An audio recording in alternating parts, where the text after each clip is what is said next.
ഒരു 2 line പാടാമോന്ന്? 2 line sir? പാട്ട് പാടാന്ന് പറഞ്ഞാൽ ഇവിടെ കുറെ പാട്ടുകാരുണ്ട്. ഹരിഹരൻ സാറിന് വെയിറ്റിംഗ് ആണ്. 2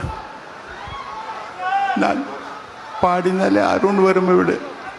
നിങ്ങൾ പാടി അരുൺ വരും, ഉറപ്പാണോ? എന്നെ താലാട്ട വരുവാളോ നെഞ്ചിൽ പൂമഞ്ചം. അല്ല, ഇങ്ങനെ പാടി ഇവരൊക്കെ കൂക്കും സാർ. ശ്രുതി വേണോ? ആ, ശ്രുതി വേണം.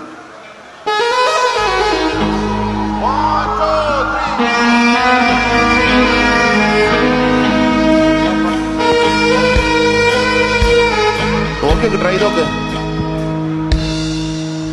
என்னை தாராட்ட வருவாளோ நெஞ்சில் பூமஞ்சம் தருவாளோ தங்க தேராட்டம் வருவாளோ இல்லையே மாற்றம் தருவாளோ தத்தளிக்கும் மனமே தத்தை வருவாளா முட்டு இதழ் முத்தம் ஒன்று தருவாளா